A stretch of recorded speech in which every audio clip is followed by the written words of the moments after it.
I just couldn't wrap my head around it. It's like the world was slow motion moving around me while I'm just sitting there, and I couldn't understand what was happening. He gave me a hug and he said, "I'm really, really sorry." And I just asked, like, "Do you know for sure it's her? Like, what makes you say that?" And he's like, "I was down there this morning. I just got back from there. I just had to call you because I did see her." Jocelyn Nungaray was found dead. 12-year-old Jocelyn was found strangled to death in a North Houston creek on June 17th. 2 Venezuelan nationals are charged with murdering the young girl and dumping her body in a North Houston bayou. This murder has really become a major flashpoint when it comes to immigration. Former President Trump has called it, quote, a new Biden migrant killing. My name is Alexis Nungaray. I am from Houston, Texas, and I am the mother of Jocelyn Nungaray. She definitely wasn't your average popular girl that kind of was just your average young preteen. She was kind of weird, honestly. She had a weird sense of style, of taste. She dressed like she was from the 90s, always cutting off every collar she had on her t-shirt to have it off the shoulder. She loved cutting off her baggy jeans into cargo jeans. She liked music way beyond her time, way beyond my time. So she just had this creativeness to her. She loved baking. She wasn't great at it at all, but she just loved to do it. She loved being in the kitchen. She liked being able to make something. She was artistic. She liked making bracelets. She was big into music. Music was her serenity and her therapy. She played the cello in school. She was trying to self-teach herself to play the electric guitar. She couldn't live without her record player, and she was such a kind friend. I've had the pleasure of getting to know her friends a lot closer and a lot better as she's passed, and the amount of sweet and kind words they've all said about her, that she has been the one to save them and help them get through it, and to know that people love them. She was definitely one of a kind. I just went to sleep like normal and woke up from my normal work alarm to take a shower at 6. And I just walked over to her bed to see if she was there. I didn't see her.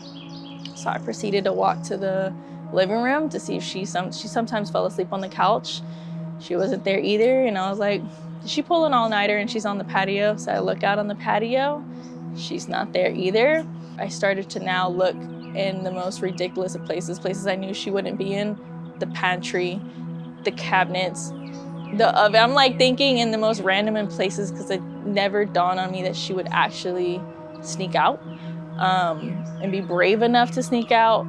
And I text my mom, I called my mom, was like, hey, I don't really know what to do. Jocelyn, I don't know where she is. I woke up, she's not here.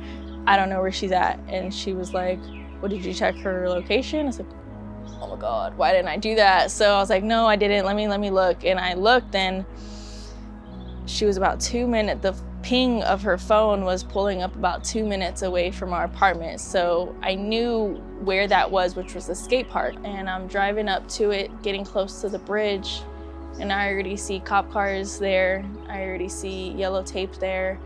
I immediately pull up, and there's already an officer walking in my direction before I even put my car in park. I run out and I'm like, I'm looking for my daughter. I don't know where she is. She, I think, snuck out in the middle of the night after I went to sleep. I woke up, she's not here. I've checked everywhere. Her phone shows it's here, but I don't see her, and I see tape. So now I'm just like, I don't know what's going on. And he's like kind of walked me away from the direction of where the tape was. And he's like, oh, this is something else, but what does she look like? Can you give me a description of her? And I just told him what she looked like by her hair, by her skin complexion, her braces. I was like, she doesn't wear makeup, so she didn't have any makeup on. And he was like, okay, well, I'll call my lieutenant and we'll keep a lookout and we'll search the area, but just keep your phone on you nearby. Keep your phone on loud.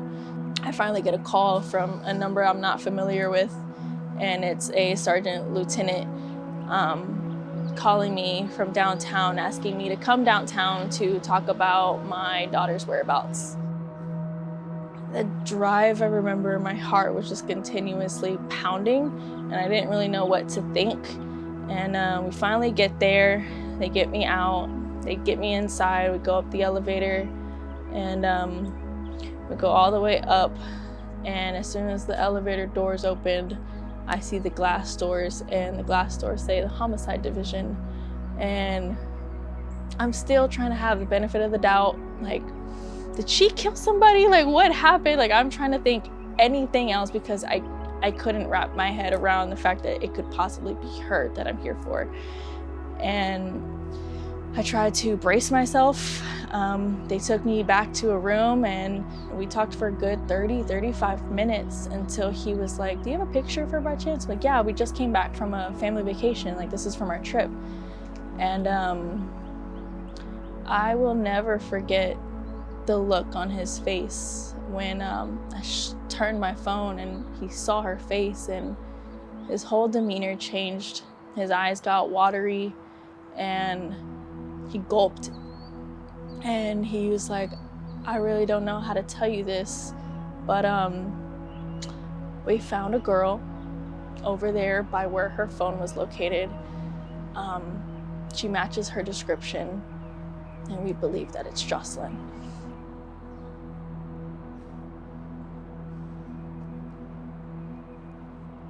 They found surveillance footage of who they believed was the suspected killers, and they said that they had to put their face on footage on the news to just help with the community if anyone has seen them. And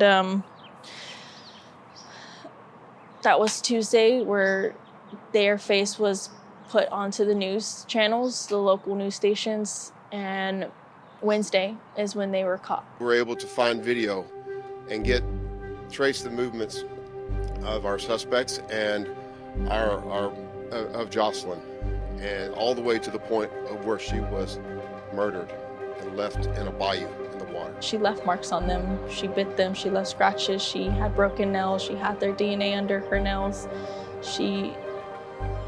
I think when she knew she wasn't going to make it out, she knew a way to help find them. And it's sad that she had to do that, but it's a very courageous thing that she was able to do that at such a young age. They were from Venezuela. One of them was apprehended and detained in El Paso and released the same day. I don't know exactly the date, but sometime in the middle of March, and was released that same day. And then the last one was apprehended and released as well in El Paso in the middle of May, and then 3 weeks later, Jocelyn's not here anymore. The two men who took my daughter's life away from her were not from here. They were illegal immigrants they were released because of Biden's catch and release policy. They weren't held till their detention immigration hearing. They were let go. One was let with an ankle monitor, somehow thinking that was just going to control what they did and where they went. They had no control of anything. She should have never encountered them. She should have been able to make it home. She didn't ask for her life to be ripped away from her. And I think that the people that are coming here who are not being vetted are people who have a different agenda and people who are trying to go around the system. And it's been kind of scary to know the kind of world we live in as Americans, with the amount of people we've had coming in here flooding the immigration system and not being vetted. And it's, I still have another child. I was scared to know what could have happened to him if we hadn't had Donald Trump come into presidency. But just knowing the fact that he's made so much change in so little time, it's incredible. It's incredible to know that there is somebody that wants to make a difference and that wants us to genuinely be safe as citizens. We should all feel safe in the country we live in. One thing I have learned about Jocelyn is that she loved animals so much. She loved nature. Across Galveston Bay from where Jocelyn lived in Houston, you will find a magnificent national wildlife refuge, a pristine, peaceful, 34,000-acre sanctuary for all of God's creatures on the edge of the Gulf of America.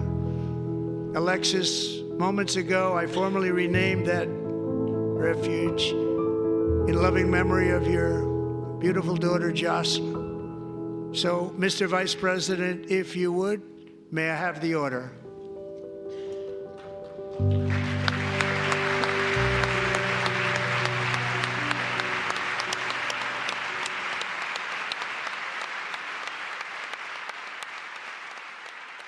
It's a weird level of peace there. I just have an amount of serenity that reaches my soul when I'm there, and I just know that she's fully there in spirit. And if she was here, she would probably ask to go camping there and say that's her second home every weekend. She would want to go there every weekend and put up a tent, and she's like, nope, it's fine. I'll sleep with them. It's okay. She had a very big heart. About February of last year is when I had newly started going to church. My son, her younger brother, is actually who got me going back. He just was asking me, Mommy, why don't we go to church? And I remember the very first time I went, I had this overwhelming amount of warmth and love that I had never felt. And I just felt so accepted.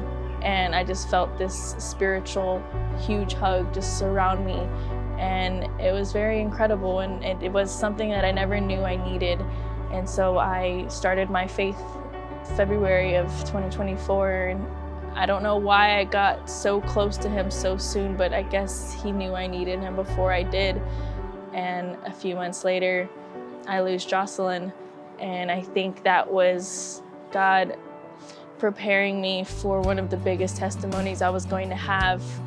And it was something that really got me through it all.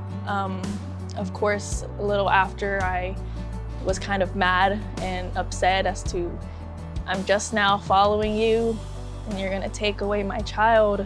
It was really hard to kind of just understand why it had to be her. When I started following my walk in Christ, it just didn't make a lot of sense, and I was mad and I was upset, and I stopped going for about a month, and something in my heart just told me I needed to come back to him, and I needed to come back. And after that month, I went every Sunday. I prayed every time. I read my Bible, and I've learned that I may not understand why it had to be her, and it's not meant for me to know why right now, but I know that she was mine for a moment, and he gave her to me in a moment I needed her. And I know that his strength is who I leaned on to get me through the hardest time of my life.